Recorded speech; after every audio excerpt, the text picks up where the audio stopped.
Pueden abordarlo todo, directamente se acercan cambios y son ellos el motor de este cambio, así que todo está en sus manos.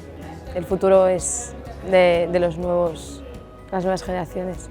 No lo veo tan distinto ahora, pero sí la gente concienciada de todo lo que está pasando hoy en día en nuestro planeta.